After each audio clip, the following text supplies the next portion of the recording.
genuinely believe that this video can save lives. You see, when a guy is a virgin, well into his 20s or even more, 30s, I don't know, you'll start to feel this build up pressure. You'll start to feel like this judgment. And this judgment maybe is coming from you, but it was mostly taught and conditioned by society, by your friends, by whoever, right? And this pressure will build up to such a point because there's so much expectation and there's still no results that guys will start to feel like there's no hope, and they'll even start having suicidal thoughts.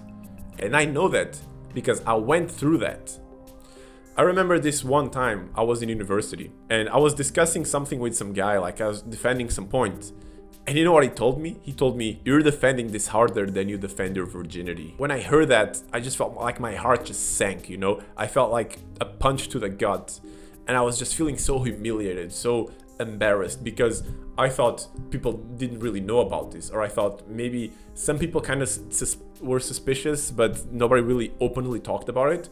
And when this asshole just said that in front of everyone, I just, if I had a hole, like I would just hide myself there. Like I was just embarrassed beyond belief. Now, maybe you're looking at this and you're thinking, yeah, but I'm older, I'm out of university, I'm working already, I'm in my 30s, I'm still a virgin, what do I do? And my advice here, and I'm going to give you practical advice, is to first realize that you're not alone. A lot of guys are going through this, and so you can stop judging yourself. With a lot of guys, especially now, are going through this. But it is still very painful because naturally your body wants to reproduce, naturally you want to have intimacy, you want to have a relationship, maybe you want to have a family. And if you have issues in this area of your life, it's going to make it very, very difficult. You're going to have to be one of those guys who, you know, is into the pickup and dating advice and all that. And that's fine. If you're judging that, then you're going to be stuck, dude, because what else can you do now, right? Like maybe you can go to a hooker. Yeah, that's true. But if you go to a hooker, you'll still feel like you can't really take ownership of this problem in your life because you'll just pay to solve it. Like you need to feel like you actually are able to overcome this issue, that you can actually do things by yourself. In a way, you can be grateful because this is the beginning of a journey of empowerment. And this will be a huge motivator for you to get out of this rut. It was for me. I was in a rut before this pressure just mounted to a point where I had to take action. So what is the first thing you do? The first thing you do is you stop ignoring your pain. And this is something that I was actually kind of good at because I didn't really have a lot of distractions. Because actually at the time I moved to a different country, I came to Germany. And so in Germany, I didn't really have friends, I didn't really have things to do. And so I was just stuck in my room in a country that I knew no one. So I felt kind of free, you know, I was like, okay, I have this issue, I have a lot of pain surrounding this, but nobody knows me here, so I can just fuck up and nothing will happen. So what I started to do, which is my next step for you, is I started to go out every day. Why? Because I was in such pain that I wanted to take the most action possible. I wanted to solve this problem as soon as possible. So I was going out every day, talking to everyone in the bars and clubs, because I knew that this was the thing that I had to do to get closest to my goal. And this is the same thing for you. If you want to lose your virginity, if you want to at least get intimate with a girl, if you want to be closer to that goal, then you have to start going out. And the best place and the most socially acceptable place for you to talk with strangers in bars and clubs. So you have to start doing this. Now, I'm not going to give you dating advice because, to be honest, I'm not a good dating coach. I'm not like good at dating at all, dude. Like I'm okay at it, okay? I can go out and I'm inconsistent. I can produce results maybe one time and maybe many other times I won't. But my point here is that you can go to somebody who's an expert, who's not me. I mean, I can give you some pointers, okay, but I'm not the expert. You can go to someone who's an expert on YouTube and you can maybe skim through a bunch of content from many and then choose one guy who you resonate with and just follow his advice, because this will change your life. Believe me, like if you start following this YouTuber's advice, and I know maybe you're judging and you're like, but I don't want to be the guy, you know, the weird, creepy guy at night talking to girls. You don't have any other option, okay? You don't have any other option. This is how I felt as well. I also didn't want to be one of those guys. I wanted to be comfortable. I don't want to have anxiety talking to strangers. You don't have any other option.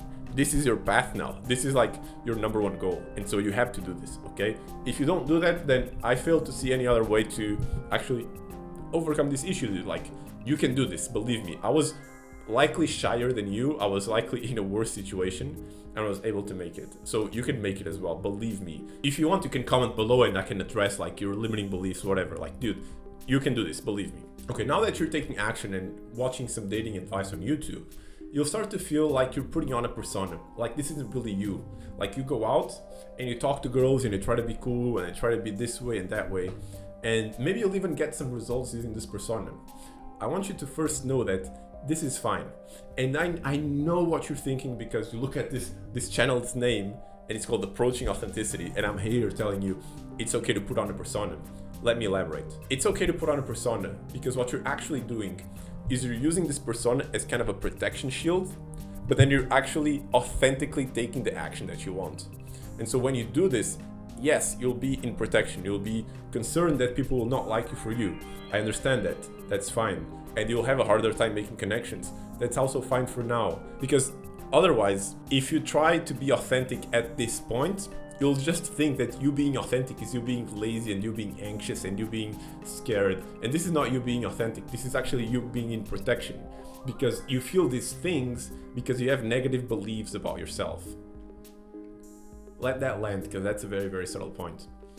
You feel like you're putting on a persona because you think that you're someone who's lazy, who's weak, who's shy, because you bought into limiting beliefs. And that's a whole other topic, okay? To bring it back together, to solve this problem, you allow yourself to feel the pain you're in. That's fine. Stop distracting yourself. Confront yourself with your fears. Confront yourself with that pain. It's okay to feel that pain. It's okay to feel the fear of being lonely.